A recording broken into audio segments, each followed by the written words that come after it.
मरे हुए के जिंदे के सारा कपड़ा पूजा करके अंदर छोड़ते हो, खट्टा होगी भाई की यहाँ जो 2-3 साल से जो है कि टाल लग गया, सारा कचरा जो है कि यहाँ पूरा ऊंचा हो गया है। यहाँ पहले बहुत गड्ढा था, ये भर भर की जो ऊंचा हो गया, ऊपर उस घाट से भी ऊंचा हो गया है यहाँ पे।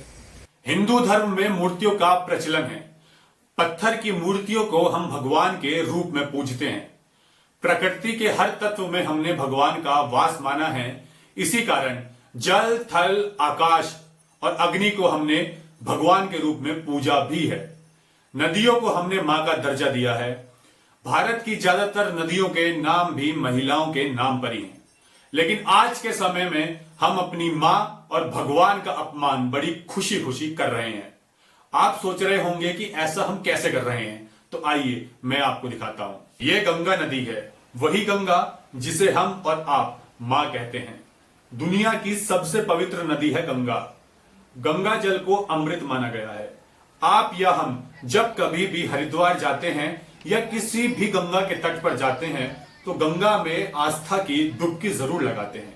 लेकिन ये सभ्य समाज से आने वाले लोग नहाने के बाद अपनी सभ्यता पीछे छोड़ जाते हैं।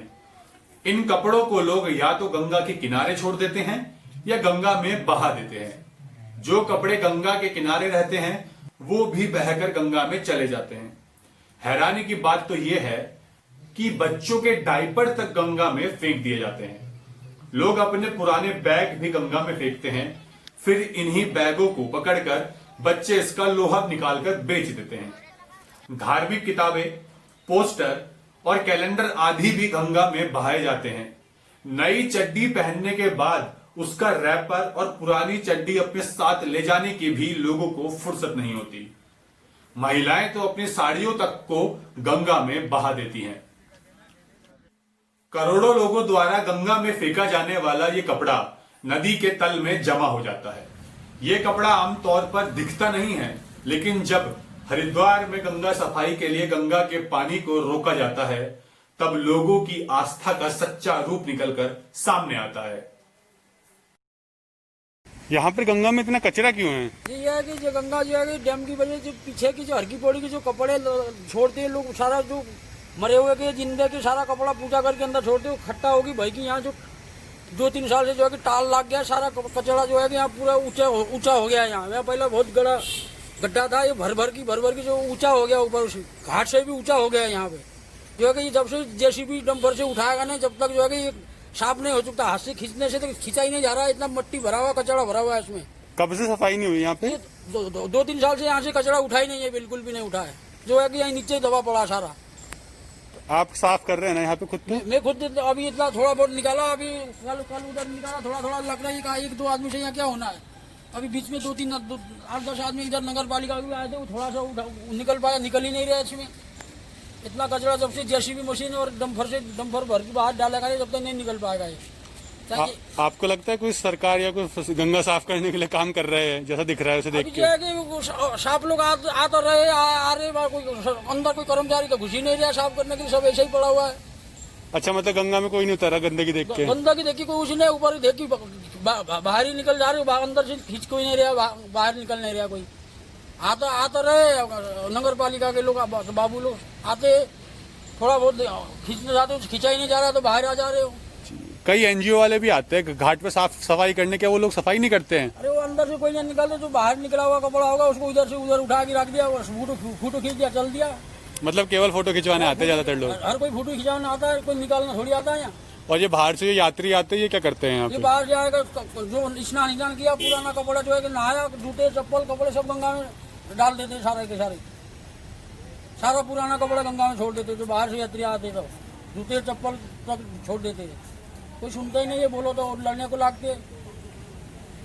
इसी तरह भगवान की मूर्तियों को खंडित होने या किसी अन्य वजह से गंगा में फेंक दिया जाता है। ये वही भगवान हैं जिनकी हम साल भर पूजा करते हैं, उनसे मनोकामनाएं मांगते हैं।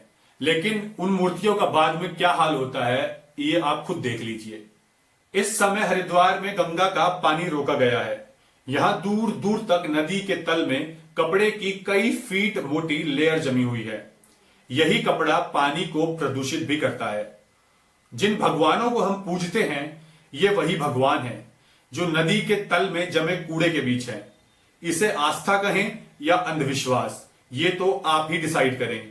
लेकिन इससे ये बात तो साबित होती है कि हमारे लिए भगवान भी तभी भगवान है जब तक वो हमारी मनोकामनाओं को पूरा कर रहे हैं। उसके बाद भगवान का क्या हाल होता है, ये वीडियो उसका प्रमाण है।